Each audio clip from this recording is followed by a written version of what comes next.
కార్తీక దీపం. ఇక ఇవాల్టి ఎపిసోడ్‌లో ఏం జరిగిందంటే, శ్రావ్య వెళ్ళగానే మోనిత సౌందర్యతో పొగరుగా, "అయ్యో అత్తయ్య గారు, సారీ అత్తయ్య గారు, తప్పైపోయింది. అత్తగారి ఎదురుగా కూర్చోకూడదు కదా, క్షమించండి" అంటూ ఓవర్ చేస్తూనే, "ఎలా ఉందా ఆంటీ, నేను ఇచ్చిన జలక్ ఇప్పుడు తెలిసిందా తల్లి ప్రేమ? అయినా మీకు పెద్ద మనవడు కనిపించడం లేదని బాధ కలిగింది కానీ, మా ఆనందరావు గారు కూడా మీ మనవడే అని తెలియట్లేదా?" అంటూ కళ్ళు ఎగరేస్తుంది. మరోవైపు హిమ, శౌర్య గవర్నమెంట్ స్కూల్ కి బయలుదేరారు. యూనిఫామ్ వేసుకుని బ్యాగ్స్ తగిలించుకుని దీపకు బాయ్ చెబుతుంటే కార్తీక్ కి బాధగా అనిపిస్తుంది.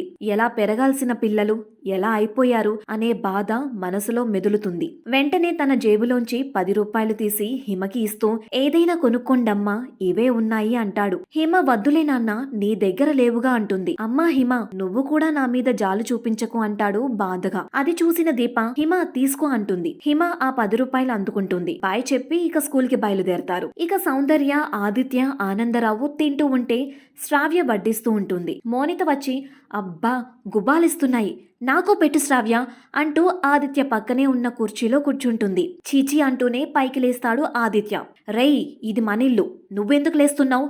కన్న ప్రేమను చూపించడానికి పసివాణ్ణి దాచి రాక్షసానందం పొందే మహాతల్లే లేచిపోతుంది. నువ్వు కూర్చో. ఊరు పేరు లేని వాళ్ళు లేచిపోతారు. నువ్వు కూర్చో. అయినా నాకు 2 మనవరాళ్ళు, ఒక్కడే మనవడు. అసహజ పద్ధతిలో అడ్డదారుల్లో పట్టుకొచ్చిన వాళ్ళు నాకు ఏమీ కారు" అంటూ మోనితకి కాలేలా చేస్తుంది. దాంతో మోనిత, "ఆంటీ మీరు" అంటూ ఏదో మాట్లాడబోతుంటే, "will you shut up Monitha, get out" అని తిట్టేస్తుంది సౌందర్య. దాంతో కుర్చీ వెనక్కి తన్ని మోనిత వెళ్లిపోతుంది. ఇక దీప ఓ కిరాణా షాప్ లో సరుకులు కొనడానికి వెళ్తుంది. అక్కడ 2 ఆడవాళ్లు, "ఇదిగో ఈమె కొత్తగా వచ్చిందట, ఆ రుద్రాణిని ఎదిరించిందట" అని గొనుక్కుంటూ ఉంటారు.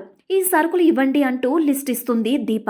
"అమ్మా, ఇవేం మా షాప్ లో లేవమ్మా" అంటాడు షాప్ ఓనర్. "ఎదురుగా కనిపిస్తుంటే లేవంటారేంటండి" అంటుంది దీప నవ్వుతూ. "అమ్మా, నా కంటికి రుద్రాని అమ్మే కనిపిస్తోంది, మీరు వెళ్ళొచ్చు" అంటాడు. వెంటనే దీప, "అయ్యో, నేను మా కోసం కాదు, వస్తా. శ్రీవల్లి వాళ్ళకి సరుకులు కావాలంటే వచ్చాను. శ్రీవల్లి వాళ్ళు మీకు ఇవ్వాల్సిన బకాయిలో కొంత ఇచ్చి పంపించారు. వద్దు అంటే వేరే షాప్ దగ్గర తీసుకుంటానులేండి" అంటుంది దీప. దాంతో అతడు దీపని ఆపి సరుకులు ఇస్తాడు. "మిగిలిన బకాయి కూడా త్వరగా తీర్చమని చెప్పండి" అంటాడు ఆ షాప్ ఓనర్. "అవి కూడా నేనే ఇస్తానులేండి" అంటుంది దీప. అది విన్న ఆ 2 ఆడవాళ్లు, వీళ్ళకి గతి లేక ఆ శ్రీవల్లి ఇంట్లో ఉంటున్నారు, వీళ్ళు వాళ్ళ బకాయిలు తీరుస్తారట, ఏంటో ఈ విడ్డూరం అంటూ వెళ్లిపోతారు. మరోవైపు మధ్యాహ్నం హిమ, శౌర్య స్కూల్లో పెట్టే భోజనాల దగ్గరికి వెళ్లి అక్కడ ఆ గిన్నెలు కింద కూర్చోవడం చూసి ముందు అసహించుకుంటారు. వెంటనే మా అమ్మా నాన్నలని బాధ పెట్టకూడదని సరిపెట్టుకుని కూర్చుంటారు ఆ భోజనం తినడానికి. ఇక సౌందర్య రత్నసీతను కలిసి, "రత్నసీత, నువ్వు మోనితకి ఏ పరిస్థితుల్లో సాయం చేశావో, ఎందుకు చేశావో అవన్నీ నేను అడగను.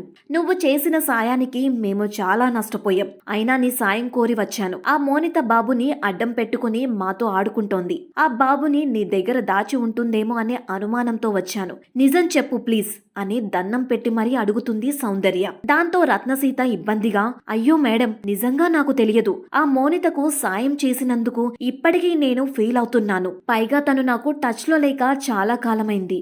మీకు నేను ఏ హెల్ప్ చేయమన్నా చేస్తాను. అప్పుడైనా నా గిల్టీ ఫీలింగ్ కొంచెమైనా తగ్గుతుంది" అని రత్నసీత అంటుంది. "చెప్పండి మేడం, నేనేం చేయాలి" అంటుంది. దాంతో సౌందర్య, "ఆ మోనిత కదలికలపై ఓ కన్ను వేసి ఉంచు. తను ఎవరిని కలుస్తుంది, ఏం ప్లాన్ చేస్తుంది అంతా తెలుసుకో రత్నసీత" అంటుంది. రత్నసీత దానికి సరేనంటుంది. ఇక దీప కొన్ని సరుకులు ఒక చేత్తో, ఒక మూట తలపైన పెట్టుకుని నడిచి వస్తుంది. అది చూసి కార్తీక్ షాక్ అవుతాడు.